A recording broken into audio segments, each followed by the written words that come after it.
Je suis Sébastien Javogne, élu en France, élu dans une commune, Régnier, et puis je suis président d'une communauté de communes, donc un regroupement de communes, et également vice-président au pôle métropolitain du Genevois français, qui regroupe 8 EPCI, donc 8 intercommunalités autour du canton de Genève, et, voilà, pour porter différentes politiques. Et moi, je suis notamment en charge de la transition écologique et de la qualité de l'air.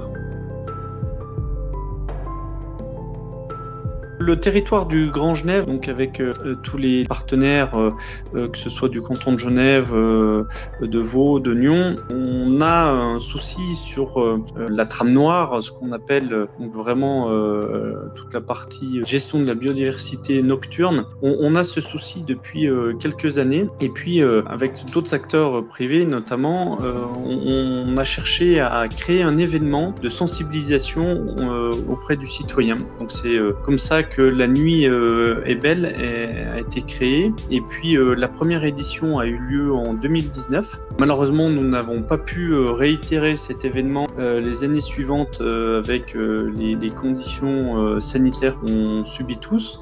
Et cette année, voilà, nous avons décidé de maintenir ce bel événement. Voilà l'objet de la Nuit est belle. Alors la Nuit est belle, on parle beaucoup de biodiversité. Vous allez voir qu'on parle beaucoup d'énergie aussi. Et puis la nuit est belle parce que on espère aussi qu'il n'y ait pas trop de nuages. Voilà. C'est vrai que La Nuit est belle cherche à sensibiliser sur plusieurs axes. Je vous ai parlé de l'axe de l'énergie. C'était la première des sensibilisations qu'on avait eues à la première édition, c'est-à-dire en éteignant nos lumières, on fait des économies d'énergie. On cherche aussi à sensibiliser sur l'axe de la santé humaine, parce que reprendre des rythmes, et notamment la nuit, pour avoir une nuit noire reposante, c'est aussi un axe important. Et puis on a un autre axe qui est très fort et qui fait l'objet un peu de notre ligne rouge de cette année, c'est la partie biodiversité. C'est prendre conscience que la nuit, une biodiversité absolument phénoménale vit. Faut pas oublier que c'est la moitié d'une journée. Et cette année, les actions sont surtout orientées sur la compréhension de tout ce monde qui, bien des fois, nous a fait peur quand on était petit. Mais en fait, une biodiversité extrêmement importante se déroule la nuit, et de nombreuses actions de sensibilisation seront proposées sur cet axe-là. Et puis le quatrième axe, qui est l'observation, finalement aussi l'observation de nos étoiles. Alors je ne sais pas si on pourra voir Thomas Pasquet passer au-dessus de nos têtes, ou alors peut-être, j'espère, on a cherché plusieurs fois à le joindre, à prendre une photo de notre territoire de nuit, parce que avec les appareils photo qu'il a, il a de quoi observer notre territoire en tout cas. Et sur le site internet de lanuitestbelle.org, vous pouvez retrouver toutes les animations, qu'elles soient d'observation. Beaucoup de lunettes astronomiques seront en route, des balades nocturnes. Alors pour la partie française, avec les conditions sanitaires que l'on connaît et le couvre-feu à 21h, voilà, on s'adaptera au maximum. Mais après, les événements perdureront sur le temps aussi, pour pouvoir profiter au maximum de toutes ces activités qui sont en route.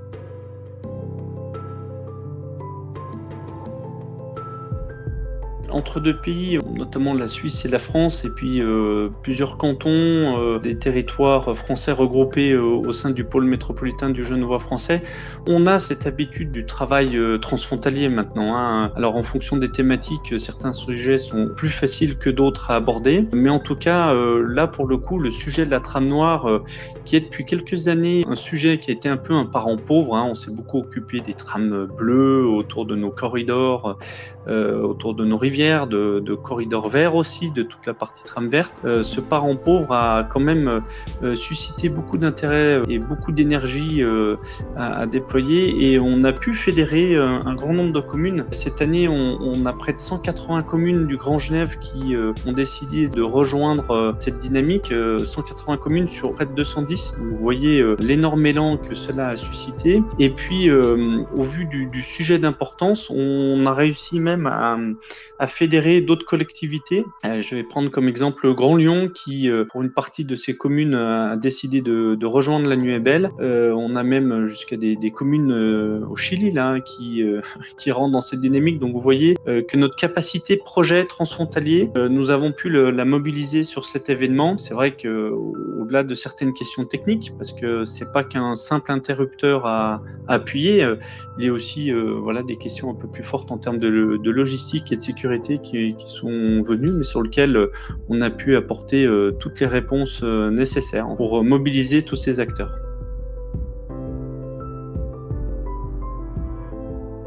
On a cherché aussi à mobiliser les acteurs privés, que ce soit nous en tant que citoyens à éteindre nos jardins, mais aussi le monde des entreprises, où on a encore pas mal de pollution lumineuse sur l'éclairage des enseignes.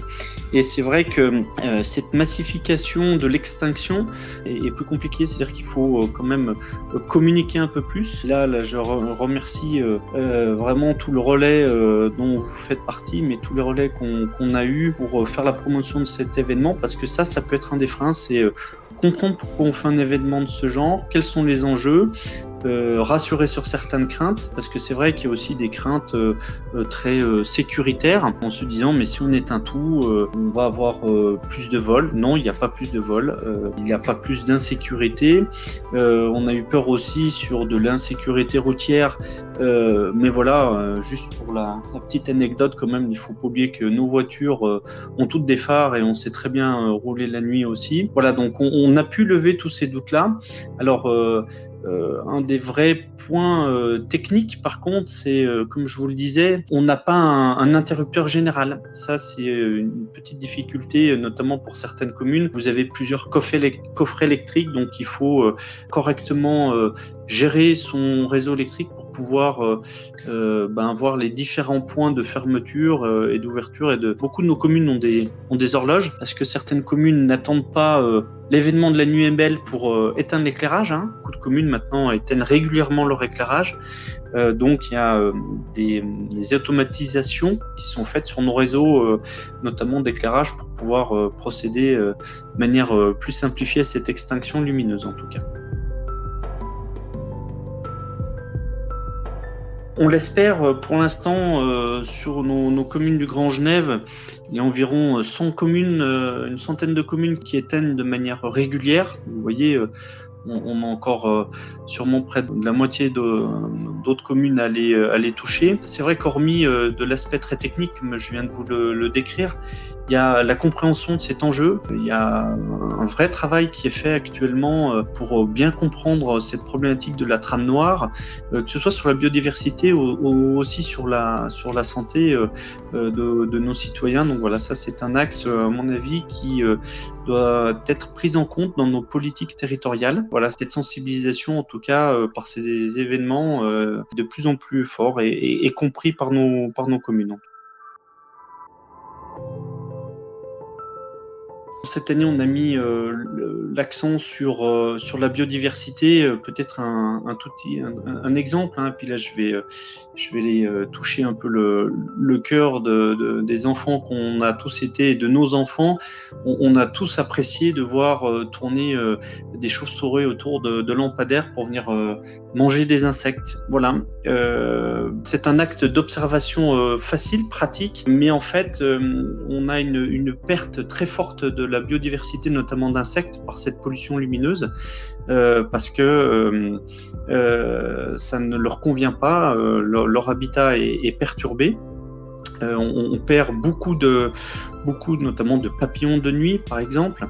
Un chiffre, sur un point lumineux, une centaine d'insectes par nuit peuvent périr de fait de ce point lumineux. Donc vous imaginez sur le nombre de points lumineux qu'on a sur nos territoires, l'impact que cela peut avoir. Et puis donc c'est un exemple parmi tant d'autres, mais le déplacement aussi de notre grande faune qui est perturbée avec des territoires réduits aussi.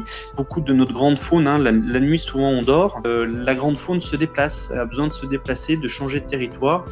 et si elle rencontre de nombreux points lumineux, ce déplacement de la grande faune est empêché et perd en qualité. Et puis il y a un point aussi important sur la santé, avoir un rythme nocturne notamment, et pouvoir trouver de l'apaisement sans avoir un point lumineux qui éclaire votre appartement et qui vous empêche de dormir correctement.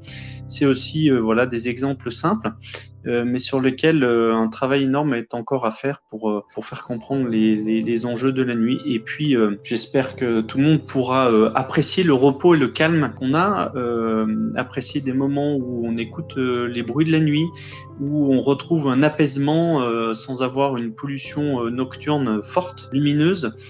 Voilà, tout ça fait partie du bien-être sur nos territoires et de retrouver ces moments apaisés que peut nous offrir la nuit en tout cas.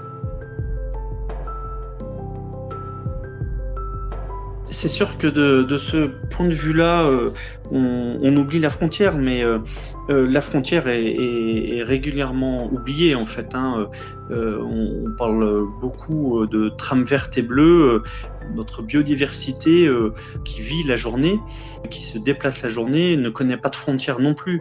Nos poissons, quand ils traversent la frontière, ils n'ont pas de poste frontière à passer. Donc c'est vrai que toutes ces dynamiques environnementales sur lesquelles on travaille depuis un nombre d'années nous ont fait oublier cette frontière. L'enjeu sur les politiques d'aménagement du territoire est toujours un peu plus difficile, mais en tout cas c'est vrai que c'est des sujets où on s'accorde vite tous et surtout qui nous aident à apporter le bien vivre sur nos territoires. On parle beaucoup de transition écologique à juste titre. Le Grand Genève s'empare de ce sujet de manière très forte. Là, on a toute une phase d'observation de nuit. Là, on a des photos aériennes de nuit très qualitatives qui sont en train d'être travaillées en collaboration entre tous, avec une interprétation de ces photos pour mener une politique trame noire très forte et impactante sur nos territoires. Voilà, c'est aussi un des grands enjeux de cet événement, et il permet de nous fédérer autour de cette politique trame noire sur laquelle vous allez entendre beaucoup parler. Et puis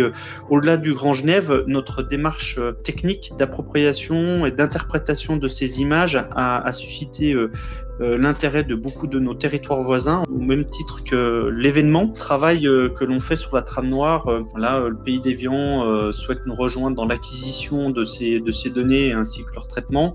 Les départements de l'Ain et de la Haute-Savoie rejoignent aussi cette dynamique technique collaborative et transfrontalière qui est absolument exemplaire en tout cas.